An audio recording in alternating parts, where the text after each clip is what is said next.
Pedi, in its broadest sense, is a cultural, linguistic term. Northern Sotho was previously used to describe the entire set of people speaking various dialects of the Sotho language who live in the Limpopo province of South Africa, but more recently the term Pedi has replaced Northern Sotho to characterize this loose collectivity of groups. The Northern Sotho have been subdivided into the high-veld Sotho, which are comparatively recent immigrants mostly from the west and southwest, and the low-veld Sotho, who combine immigrants from the north with inhabitants of longer standing. The high-veld Sotho include the Pedi, Tau, Kone, Roka, Ntwane, Mphahlele, Tšhwene, Mathabathe, Kone, Dikgale, Batlokwa, Gananwa, Mmamabolo, and Moletši. The low-veld Sotho include the low-veld, Mphahlele,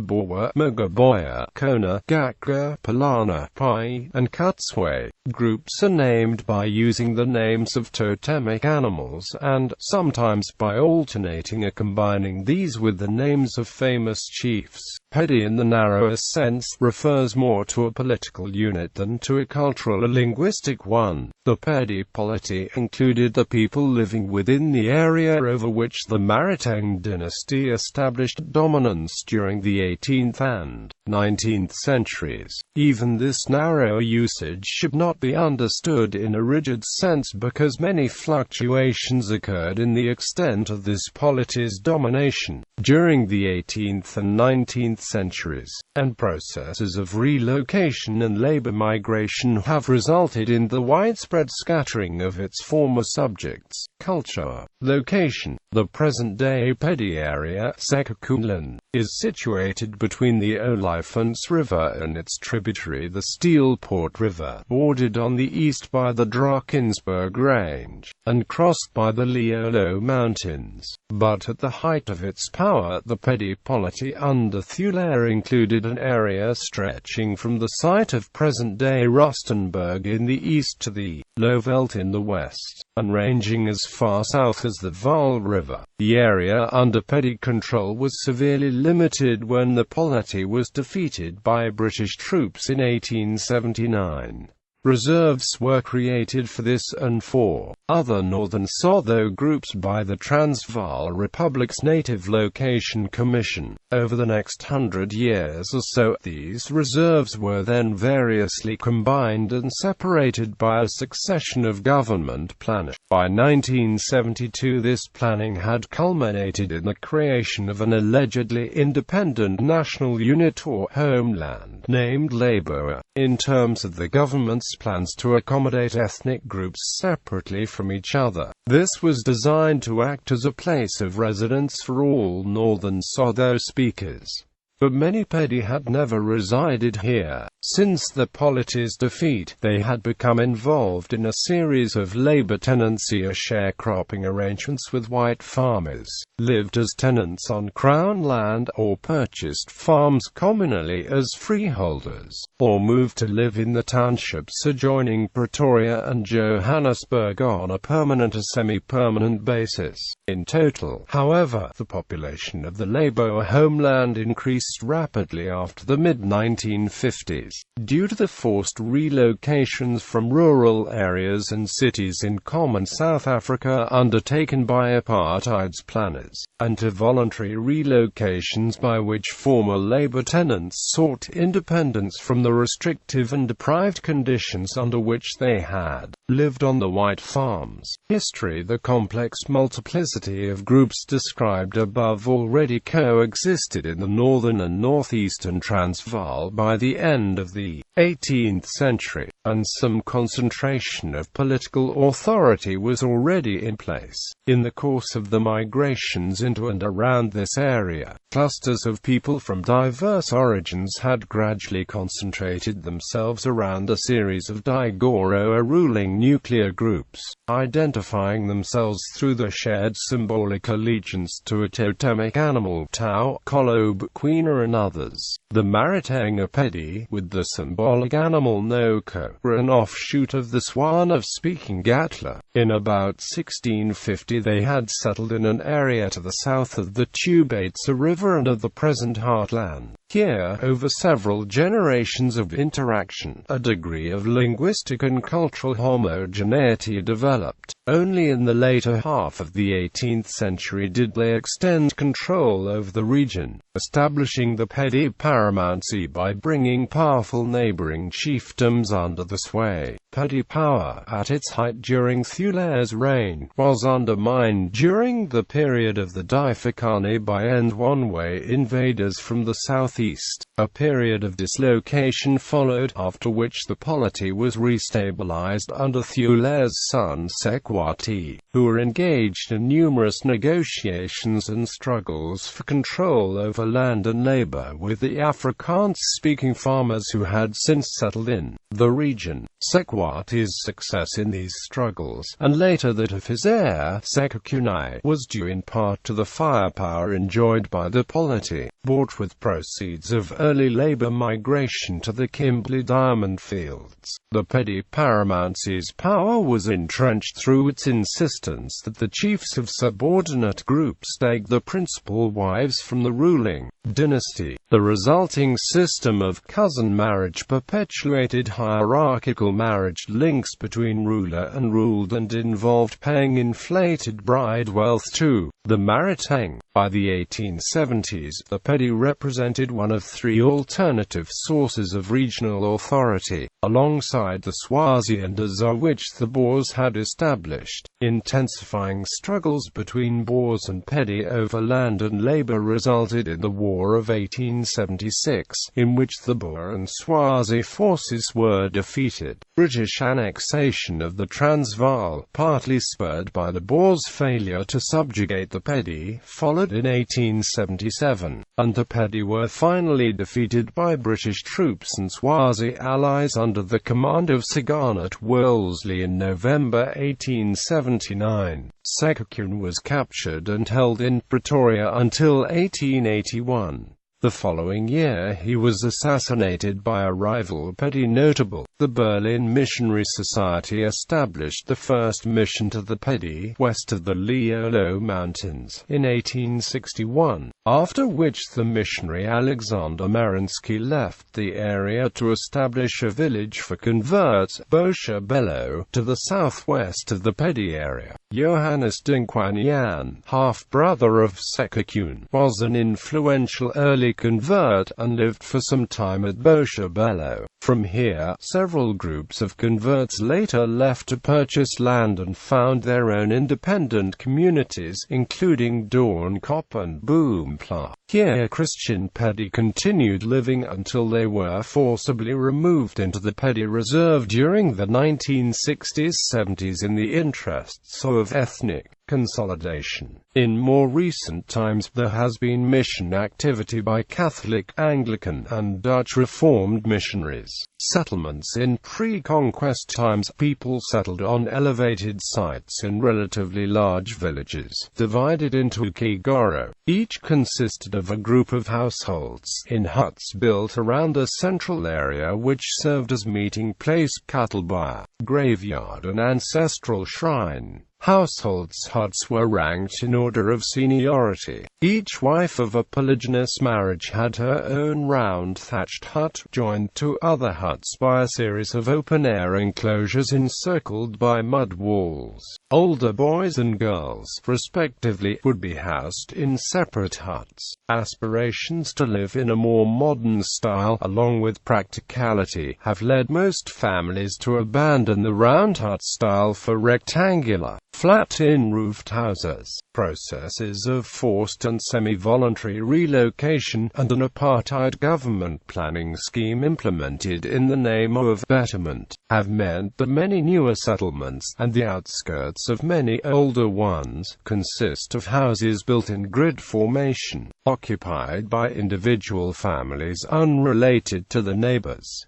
Subsistence and economy. Pre-conquest economy combined cattle keeping with hoe cultivation. Principal crops were sorghum, pumpkins and legumes, which were grown by women on fields allocated to them when they married. Women hoed and weeded, did pottery and built and decorated huts with mud, made sleeping mats and baskets, ground grain, cooked, brewed, and collected water and wood. Men did some work in fields at peak times, hunted and herded, did woodwork, prepared hides, and were metal workers and smiths. Most major tasks were done communally by Matsima. The chief was depended upon to perform rain-making for his subjects. The introduction of the animal-drawn plough and of maize later transformed the labor division significantly, especially when combined with the effects of labor migration. Men's leaving home to work for wages was initially undertaken by regimental groups of youths to satisfy the paramount's firepower requirements, but later became increasingly necessary to individual households as population increase within the reserve and land degradation made it impossible to subsist from cultivation alone. Despite the increasingly long absences, male migrants nonetheless remained committed to the maintenance of the fields. Plowing had now to be carried out during periods of leave, or entrusted to professional plowmen or tractor owners.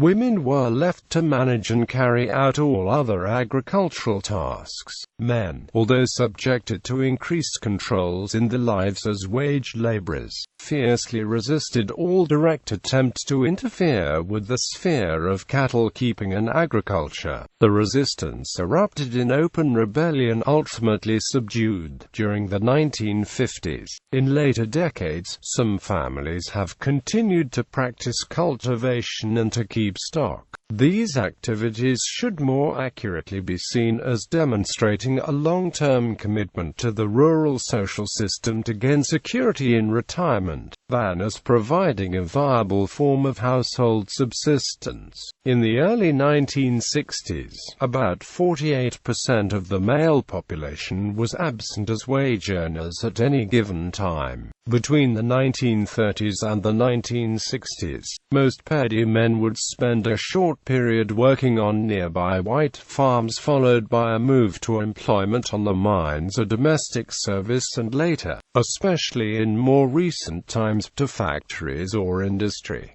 Female wage employment began more recently, and is rarer and more sporadic. Some women work for short periods on farms. Others have begun, since the 1960s, to work in domestic service in the towns of the Witwatersrand. But in recent years there have been rising levels of education and of expectation, combined with a sharp drop in employment rates. Many youths, better educated than their parents and hoping for jobs as civil servants or teachers, stand little chance of getting employment of any kind. Religion. Ancestors are viewed as intermediaries between humans and the Creator, a God, and are communicated to by calling on them using a process of burning incense, making an offering and speaking to them. Animal sacrifice of the presenting of beer to the shades, on both the mother's and father's side, can be done if necessary. A key figure in family ritual was the Kgadi. The position of Naka was formerly inherited patrilineally, but is now commonly inherited by a woman from her paternal grandfather or great-grandfather. This is often manifested through illness and through violent possession by spirits of the body, the only cure for which is to train as a diviner. There is a proliferation of diviners in recent times, with many said to be motivated mainly by desire for material gain. Art's important crafts included metalsmithing, beadwork, pottery, house building and painting, woodworking. Pedi music has a 6-note scale, formerly played on a plucked reed instrument called dipla. Its musicians now make use of trade store instruments such as the jaw harp and the German auto harp, which have come to be regarded as typically Pedi. The peak of Pedi musical expression is arguably the Kiba genre, which has transcended its rural roots to become a migrant style. In its men's version it features an ensemble of players, each playing an aluminium end-blown pipe of a different pitch and together producing a descending melody that mimics traditional vocal songs with richly harmonized qualities. In the women's version, a development of earlier female genres which has recently been included within the definition of Kiba, a group of women sing songs. This translation has its roots in the traditional kneeling dance that involves salacious shaking movements of the breast area accompanied by chants. These dances are still very common amongst Ntwane, Sotho and Ntwane women. This genre comprises sets of traditional songs tiered by a lead singer accompanied by a chorus and an ensemble of drums, previously wooden but now made of oil drums and milk urns. These are generally sung at drinking parties and/or during celebrations such as weddings. Land tenure. The pre-colonial system of communal or tribal tenure, being broadly similar to that practiced throughout the southern African region, was crystallized, but subtly altered, by the colonial administration. A man was granted land by the chief for each of his wives. Unused land was reallocated by the chief, rather than being inherited within families. Overpopulation resulting from the government's relocation policies resulted in this system being modified. A household's fields, together with its residential plot, are now inherited, ideally by the youngest married son. Christian Pedi communities who owned freehold farms were removed to the reserve without compensation, but since 1994 South Africa many have now reoccupied the land or are preparing to do so under restitution legislation. The few Pedi who still live as labor tenants on white farms have been promised some security of tenure by land reform legislation. Kinship. Koji, a loose collection of kinsmen with related males at its core, was as much a dual unit as a kinship one, since membership was defined by acceptance of the Kigoro head's authority rather than primarily by descent. Royal or chiefly Kgrs sometimes underwent rapid subdivision as sons contended for positions of authority.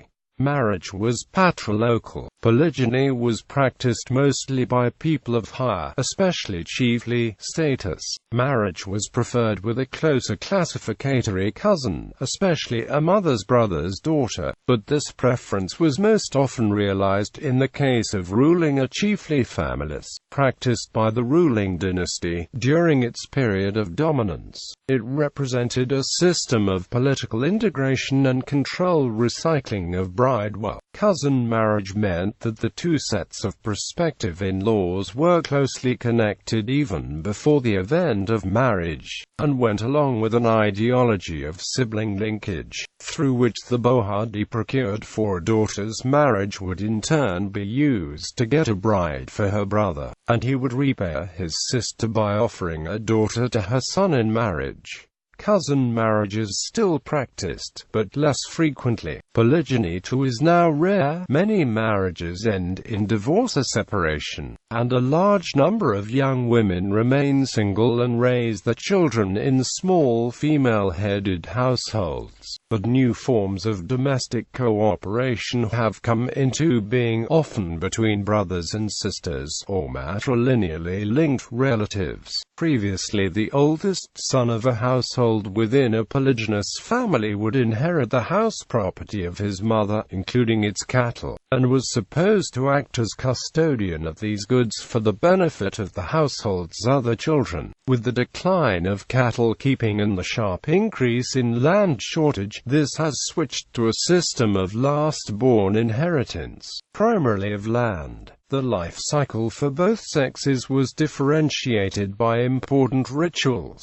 Both girls and boys underwent initiation. Boys spent the youth looking after cattle at remote outposts, in the company of peers and older youths. Circumcision and initiation at Kone, held about once every 5 years, socialized youths into groups of cohorts or regiments bearing the leader's name, whose members then maintained lifelong loyalty to each other, and often traveled together to find work on the farms or on the mines. Girls attended their own Kone and were initiated into their own regiments, usually 2 years after the boys' school. Initiation is still practiced, and provides a considerable income to the chiefs who license it for a fee or, in recent years, to private entrepreneurs who have established initiation schools beyond chiefs' jurisdiction.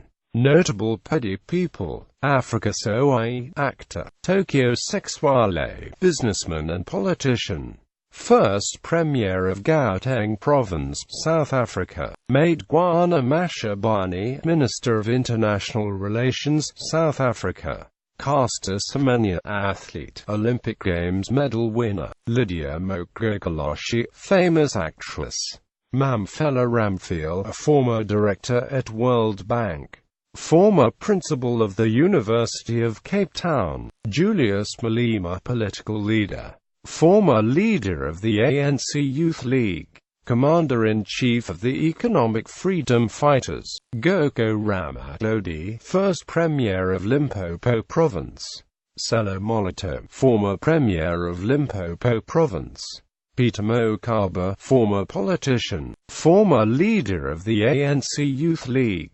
Lesage Kwanyaga, Governor of the Reserve Bank of South Africa. Sefako Makgatho, second President of the African National Congress, born in Mphahlele village.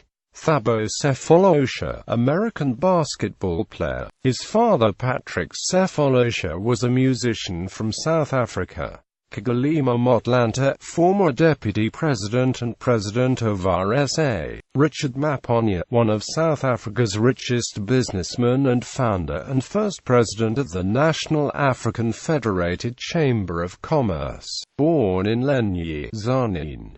King Thulea, founder of the Bapedi Kingdom. King Sekwati, son of King Thulea, he rebuilt the Bapedi Kingdom after it was destroyed by the Nunis. King Mampuru, son of King Sekwati. King Matsebi Sekakune, son of King Sekwati.